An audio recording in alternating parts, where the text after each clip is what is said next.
Hi! This is Revathi.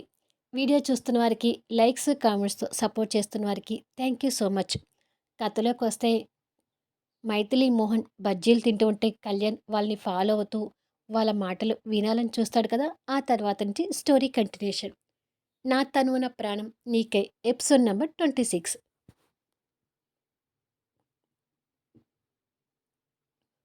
అబ్బో! అంతగా ఏం మాట్లాడుకుంటున్నారు? ఇద్దరు తెగ నవ్వుతున్నారు అని అనుకుంటూ జెలస్ ఫీలవుతూ వాళ్ళు చూడకుండా వాళ్ళకి కాస్త వెనకగా నిలబడి వాళ్ళ మాటలు వింటుంటాడు కళ్యాణ్. మైథిలి ఆ బజ్జీలు తింటూ ఇక్కడ ఎప్పుడు బజ్జీలు తిన్నా టేస్ట్ మారదు మోహన్, సూపర్‌గా ఉంటాయి అని అంటుంది. అందుకే కదా ప్రత్యేకించి నిన్ను ఇక్కడికి తీసుకొచ్చింది అని అంటాడు మోహన్ కూడా బజ్జీలు తింటూ. ఆ మాటలు చాటుగా వింటున్న కళ్యాణ్‌కి మోహన్ మీద కోపం వస్తూ, ఏదో పెళ్ళాన్ని తీసుకెళ్ళి 5 స్టార్ హోటల్‌లో బజ్జీలు తినిపించినట్టుగా తెగ బిల్డప్ ఇస్తున్నాడు చూడు అని తిట్టుకుంటాడు. ఈసారి త్వరగా జర్మనీ వెళ్ళిపోతున్నావేంటి మోహన్ అని అడుగుతుంది మైథిలి మనసులో సంతోషపడుతూ. నాన్నగారు కాస్త కోలుకున్నారు కాబట్టి రేపే వెళ్తున్నాను మైథిలి. కానీ నువ్వు జాగ్రత్త. ఏదైనా ఇబ్బంది ఉంటే నాకు వెంటనే ఫోన్ చెయ్యి అని అంటాడు మోహన్. అది విని కళ్యాణ్ తిట్టుకుంటూ, అంటే ఇప్పటికి కూడా తనని వదిలేసి వెళ్ళిపోవాలనుకుంటున్నాడా? అసలు ఆ మాత్రానికి మైథిలిని పెళ్లి చేసుకోవడం ఎందుకు? ఇలా ఒంటరిగా వదిలేసి వెళ్ళిపోవడం ఎందుకు? రేపు పెళ్ళాం పిల్లల్ని వదిలేసి ఎలా వెళ్తాడో నేను చూస్తాను అని తిట్టుకుంటాడు. నీకొక విషయం చెప్పడం మర్చిపోయాను మైథిలి. నేను జర్మనీ వెళ్ళేది ఈ ఒక్కసారికే అంటాడు మోహన్. అదేంటి? తర్వాత ఎక్కడ ఉంటావు అని అడుగుతుంది మైథిలి. కాస్త కూస్తో నేను కూడా డబ్బు సంపాదించాను కాబట్టి ఇండియాలోనే సెటిల్ అవ్వాలనుకుంటున్నాను. ఇక్కడే ఏదైనా బిజినెస్ పెట్టే ఆలోచనలో ఉన్నాను అంటాడు మోహన్. అది విని మైథిలి ఒక రకంగా కంగారు పడుతుంటే కళ్యాణ్ మరో రకంగా కంగారు పడుతూ, ఇదేంటి మోహన్ ఇలా బాంబు పేలుస్తున్నాడు? వీళ్ళ ఫ్యామిలీ ఎప్పటికీ జర్మనీలో ఉంటేనే కరెక్ట్ కదా! ఇక్కడ ఉంటే మైథిలి చెర్రీని చూడాలని ఇలాగే ఆరాట పడుతుంటుంది. నో, మైథిలి, మోహన్ వాళ్ళు ఇక్కడ ఉండకూడదు. వాళ్ళు ఎప్పటికీ జర్మనీలోనే సెటిల్ అవ్వాలి. ఈ విషయం మోహన్‌తో మాట్లాడి ఎలాగైనా ఒప్పించాలి అని అనుకుంటాడు. మైథిలి మరో రకంగా ఆలోచిస్తూ, మోహన్ ఇక్కడ ఉంటే కళ్యాణ్ ఇక్కడే ఉన్నాడనే విషయం తెలుస్తుంది. ఇది నాకు రిస్క్ అవుతుంది అని ఆలోచించి, సరేలే ఇప్పుడైతే మోహన్ వెళ్ళిపోతున్నాడు కదా! ఇలాంటి సందర్భం వచ్చినప్పుడు మోహన్‌కి ఏదో రకంగా నచ్చచెప్పి జర్మనీలోనే ఉండేటట్టుగా చూడాలి అని ఆలోచిస్తుంటుంది. రేపు ఉదయం 10కి ఫ్లైట్ బుక్ చేసుకున్నాను మైథిలి. ఈరోజు హోటల్ రూమ్‌లో ఉండి రేపు మార్నింగ్ వెళ్ళిపోతాను అంటాడు మోహన్. సరే మోహన్ అంటుంది మైథిలి. ఇదేంటి హోటల్ రూమ్‌లో ఉంటానంటున్నాడు? అంటే వీళ్ళిద్దరూ పైకి మాట్లాడుకోవటమే కానీ అన్యోన్యంగా ఉండటం లేదా? వీరిద్దరి మధ్య ఏదో దెబ్బలాట జరిగిందట్టుంది. పైగా పైకి స్నేహితుల్లాగా ఉంటున్నారు కానీ వీళ్ళ సంసార జీవితంలో ఏదో తేడా ఉందని మాత్రం ఇప్పుడు మోహన్ మాట్లాడిన మాటలో అర్థమవుతుంది. లేదంటే హోటల్ రూమ్‌లో ఉంటానని ఎలా అంటున్నాడు? ఇద్దరు పిల్లలు పుట్టిన తర్వాత వీరిద్దరూ దూరం కావటానికి అసలు కారణాలేంటి? ఇవన్నీ తెలుసుకునే వరకు నా మైండ్ పనిచేయదు అని కళ్యాణ్ ఆలోచిస్తుంటాడు. కళ్యాణ్ అలా పిచ్చి పిచ్చి ఆలోచనలో ఉండగానే ఈ ఇద్దరు బజ్జీలు తినటం పూర్తి చేస్తారు. సరే మైథిలి, ఇప్పటికే చాలా చీకటి పడింది. నిన్ను ఇంటి దగ్గర డ్రాప్ చేసి నిన్ను హోటల్ రూమ్‌కి వెళ్తాను పద అని అంటాడు మోహన్. సరే మోహన్ అంటూ ఇద్దరు బైక్ దగ్గరికి వెళ్తారు. కళ్యాణ్ చూస్తూ ఉండగానే ఇద్దరూ వెళ్ళిపోతారు. తల్లి ద్వారా మోహన్ ఇండియాకి వచ్చాడు అనే విషయం తెలుసుకున్న శ్రేయ గోర్లు కొరుకుతూ ఆలోచిస్తూ, మైథిలి గురించి కళ్యాణ్‌కి నిజాలు తెలిసే టైం రాబోతుందనమాట. అన్నీ పక్కాగా ప్లాన్ చేసినా ఉపయోగం లేకుండా పోతుంది. అసలు కళ్యాణ్ రెండో కోరిక విషయంలో నేను వేసిన స్కెచ్ గురించి ఆ అనసూయం గారి ద్వారా అప్పుడే తెలుస్తుందనుకున్నాను. కానీ ఆ రోజు ఎలాగో బయటపడ్డాను అంటూ ఆ సంఘటన గుర్తు చేసుకుంటుంది. Flash back. అనసూయమ్మ గారు చనిపోయే ముందు మైథిలి కన్నీళ్లు పెట్టుకుంటూ అనసూయం గారితో కాసేపు మాట్లాడి వెళ్ళిపోతుంది. అంతసేపు వాళ్ళ మాటలు చాటుగా విన్న శ్రేయ భయపడుతూ, మైథిలి, కళ్యాణ్ కలిసిపోయేలా ఉన్నారు. ఏంటి ఇలా జరుగుతుంది? నేను ఇంత కష్టపడి వేసిన స్కెచ్ ఉపయోగపడకుండా పోయేటట్టుగా ఉంది. అర్జెంటుగా ఈ విషయం అమ్మతో చెప్పాలి అంటూ ఫోన్ తీసి మాట్లాడుతూ, అమ్మా, మాలతితో కలిసి నేను వేసిన ప్లాన్ అట్టర్ ఫ్లాప్ అయ్యేటట్టుగా ఉంది అని మాలతితో తను చేసిన పన్నాగం గురించి మాట్లాడి, ఏది ఏమైనా నేను వాళ్ళని కలవనివ్వనమ్మా, కళ్యాణ్ ఎప్పటికీ నా సొంతం కావాల్సిందే అంటూ మాట్లాడుతూ ఇటువైపుగా తిరిగేసరికి ఎదురుగా అనసూయం గారు ఆ మాటలు విని కోపంతో రగిలిపోతూ కనిపిస్తుంటారు. ఒక్కసారిగా తనను చూసి శ్రేయ భయపడుతుంటుంది. రాక్షసి, నా మనవడు మనవరాలను విడదీయటానికి మాలతితో నువ్వు ఆ విధంగా చెప్పించావా? నీలాంటిది బతకకూడదు. ఇప్పుడే ఈ నిజాలు బయట పెడతాను అంటూ శ్రేయ మీద ఆవేశపడుతుంది అనసూయం గారు. అది చూసి శ్రేయ ఇంకా భయపడుతూ, వద్దమ్మమ్మ గారు, నాకు కళ్యాణ్ కావాలి. కళ్యాణ్ కోసమే నేను ఇదంతా చేశాను అని జాలి నటిస్తుంటుంది. నీలాంటి దుర్మార్గురాలికి నా మన్నడు ఎలా దక్కుతాడనుకుంటున్నావు? ఇప్పుడే వెళ్ళి నా మనవరాలికి నీ గురించి చెప్తాను అని అనసూయం గారు అక్కడి నుంచి వెళ్ళబోతుండగా, ఎక్కడికే వెళ్ళేది ముసల్దానా అంటూ కోపంగా అనసూయం గారిని బెడ్ మీదకి లాక్కొచ్చి పడేస్తుంది. ఆవేశంలో ఉన్న అనసూయం గారికి శ్రేయ ప్రవర్తన, తన నిజస్వరూపం తట్టుకోలేక గుండెల్లో పెయిన్ వస్తుంటుంది. అనసూయం గారు ఆ నొప్పితో బాధపడుతూ తను చావుకి దగ్గరవుతుందని అర్థమై, వాళ్ళ మధ్య ఎన్ని అగాధాలు ఒడిదుడుకులు వచ్చినా చివరకు వాళ్ళిద్దరూ కలిసి తీరుతారు, కానీ నా మనవడు మాత్రం నీకు సొంతం కాడు. ఎప్పటికైనా నా మనవరాలి పెళ్ళి నా మనవడితోనే జరుగుతుంది. ఆ పెళ్ళిని నువ్వు ఆపలేవు అని చివరిగా శ్రేయతో ఆ మాటలు చెప్పి అనసూయం గారు కళ్ళు మూస్తుంది. తను చనిపోయిందని శ్రేయాకి నిర్ధారణ అయ్యి క్షణం భయపడి ఏమీ తెలియనట్టుగా తనని మామూలుగా బెడ్ మీద పడుకోబెట్టి మనవణ్ణి మనవరాల్ని కలపాలని ఈ ముసల్దానికి భలే కోరికగా ఉంది. ఇక నువ్వు పోయావు కదా, నా కుట్ర గురించి నిజాలు ఎలా తెలుస్తాయి అని అనుకొని పక్కన ఉన్న కళ్యాణ్ ఫోటో ఆల్బమ్ తన మీద పెట్టి, మనవరాలు తిట్టినందుకు బాధతో మనవడి ఫోటోలు చూసి చచ్చిపోయింది అనుకుంటారులే అని అనుకొని ఎవరూ చూడకుండా ఆ రూమ్లో నుంచి బయటికి వెళ్ళిపోతుంది. ఇప్పుడు శ్రేయాకి అదంతా గుర్తొచ్చి, ఆ ముసలావిడ అన్నట్టుగానే వీళ్ళిద్దరికీ పెళ్ళవుతుందా? అలా జరిగితే ఇన్నాళ్ళు నేను పడుతున్న నిరీక్షణకి అర్థమేంటి? నో, అలా జరగకూడదు. వాళ్ళు ఎప్పటికీ కలవకుండా నేను ఏదో ఒకటి చేయాలి అని అనుకుంటుంది. మరుసటి రోజు ఉదయం మోహన్ ఓ పాడుబడిన ఇంట్లో కుర్చీకి కట్టేసి ఉండి మత్తులో కళ్ళు మూసుకొని కనిపిస్తుంటాడు. ఎదురుగా కళ్యాణ్ ఒక కట్టె పట్టుకొని మోహన్ మత్తులో నుంచి బయటికి ఎప్పుడొస్తాడా అని అటూ ఇటూ విలన్ లెవెల్లో తిరుగుతూ ఎదురు చూస్తుంటాడు. తలుపు తీసి ఉంచటం కనిపించి, తలుపులు మూస్తే కరెక్టేమో, ఈ కట్లు బలవంతంగా విప్పుకొని తలుపు తీసి పారిపోయినా పారిపోవచ్చు అని అనుకొని తలుపులు వేసి గడియ వేస్తాడు. మోహన్ నిదానంగా మత్తులో నుంచి బయటకు వస్తుంటాడు. ఎహే, తొందరగా మత్తులో నుంచి బయటికి రా అంటూ రెడీగా పెట్టుకున్న డబ్బా నీళ్లు మోహన్ మొహాన కొడతాడు. దాంతో మోహన్ మత్తులో నుంచి తేరుకొని కళ్ళు తెరిచి ఎదురుగా చూసి ఆశ్చర్యపోతుంటాడు. చూసేది కళ్యాణేనా కాదా అన్నట్టుగా మత్తులో కళ్ళు చిట్లించుకొని మరీ చూసి, చూసేది కళ్యాణ్ని అని అర్థమై సంతోషంతో ఆశ్చర్యపోతూ, కళ్యాణ్, నువ్వా అని అంటాడు. అవును, నేనే. నీ అంతు చూడటానికే ఇక్కడ ఉన్నాను అని అంటాడు కోపంగా కర్రు పట్టుకుని ఊపుతూ.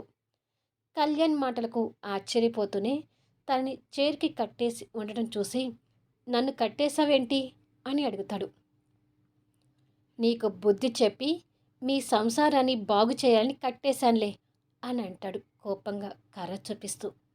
మోహన్ అర్థం కానట్టుగా చూస్తూ, సంసారం బాగు చేయటం ఏంటి అని అడుగుతాడు.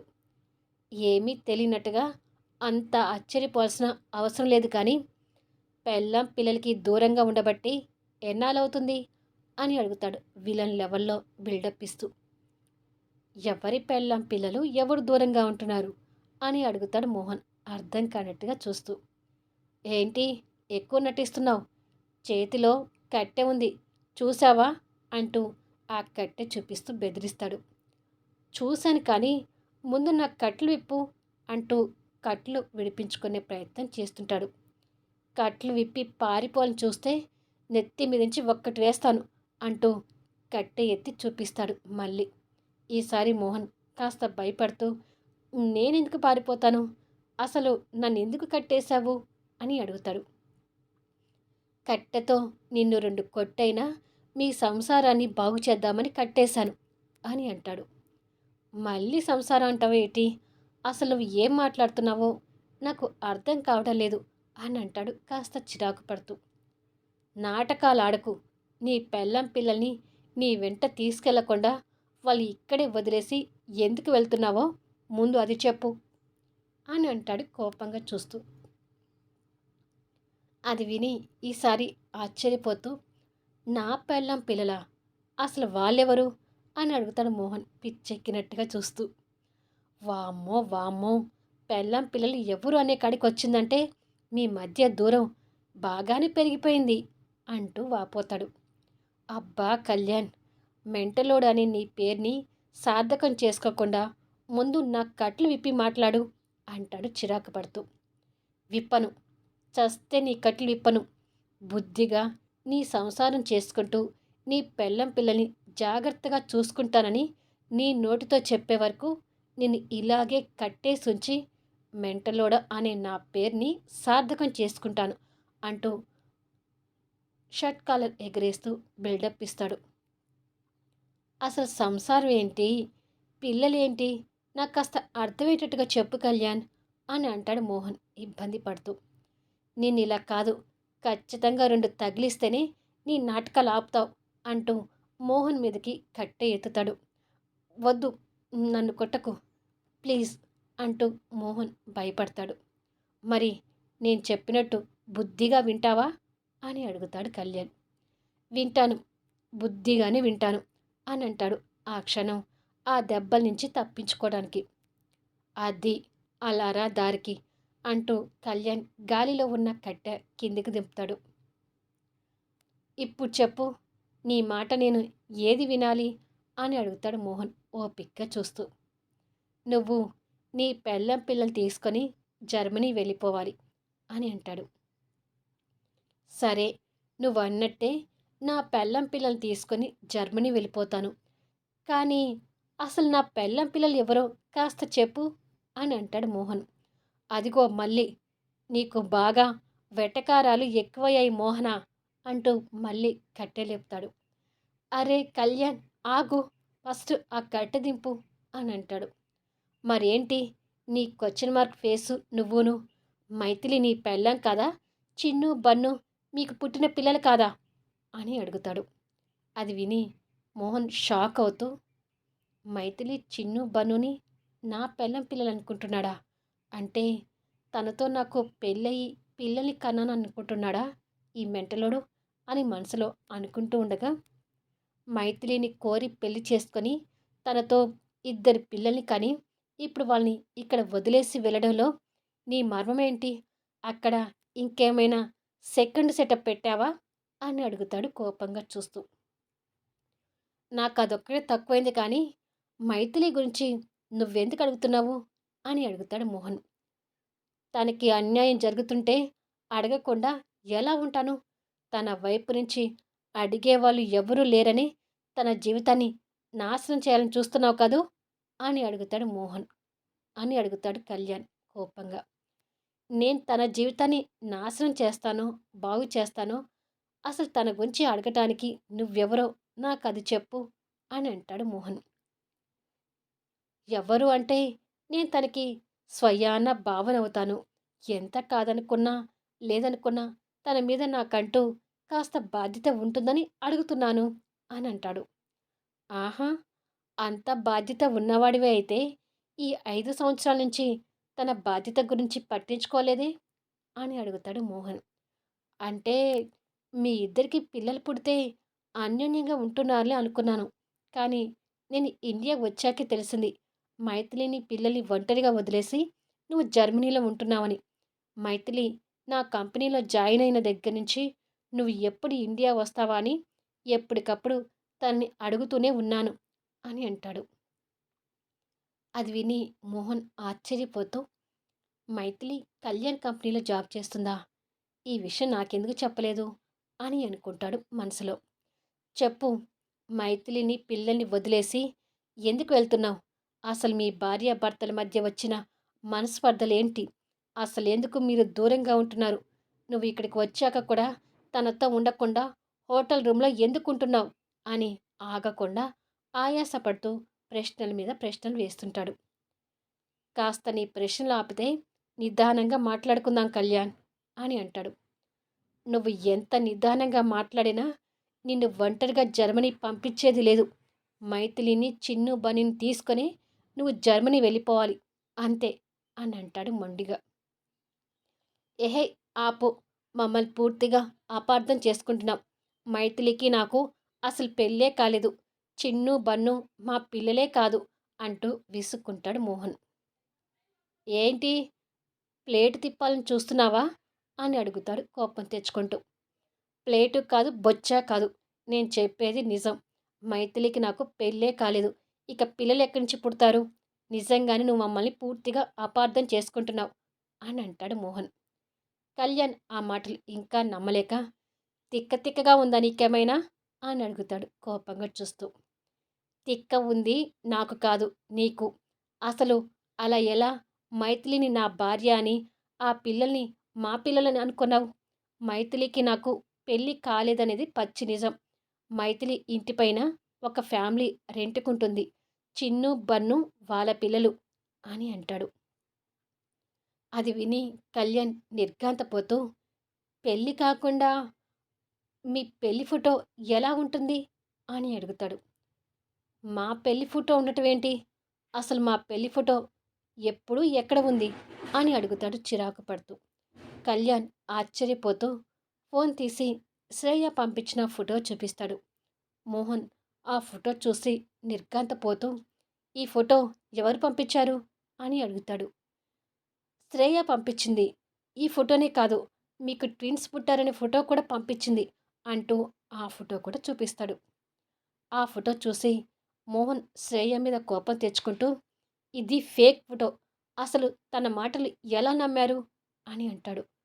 అంటే నిజంగానే మీకు పుల్లలు పిల్లలు పుట్టలేదా మోహన్ అని అడుగుతాడు షాక్ అవుతూ. మాకసలు పెళ్ళే కాలేదు మగడా అని చెప్తుంటే పిల్లలంటావేంటి? మాకు పెళ్ళై పిల్లలు పుట్టినట్టుగా ఇన్నేళ్ల నుంచి ఆ శ్రేయ నిన్ను మోసం చేస్తూ వచ్చిందని నాకిప్పుడు అర్థమవుతుంది. నిజానికి నువ్వు అమెరికా వెళ్ళిపోయిన తర్వాత నేను మైథిలిని పెళ్లి చేసుకోవాలనుకున్నాను. కానీ అంటూ జరిగిందంతా కళ్యాణ్‌కి పూ పూసగుచ్చినట్టుగా చెప్తుంటాడు. అప్పటి వరకు మెంటల్ వేషాలు వేస్తూ కాస్త కామెడీ వర్షన్‌లో ఉన్న కళ్యాణ్ చెప్పేది విని ఆనందంతో కూడిన ఎమోషనల్‌తో కన్నీళ్లు పెట్టుకుంటూ చేతిలో ఉన్న కట్టెను వదిలేస్తాడు. హమ్మయ్య! కళ్యాణ్‌కి నిజం తెలిసింది కదా! నాలాగనే మీరు కూడా రిలాక్స్ అయ్యి ఉంటారు. అంటే నాకంటే ఎక్కువ మీరే రిలాక్స్ అయ్యి ఉంటారులెండి. ఈ వీడియో ఎలా ఉంది అనేది కామెంట్స్‌లో తెలియచేయండి. అలాగే లైక్స్ ఇచ్చి సపోర్ట్ చేయండి. మళ్ళీ నెక్స్ట్ వీడియోలో కలుద్దాము.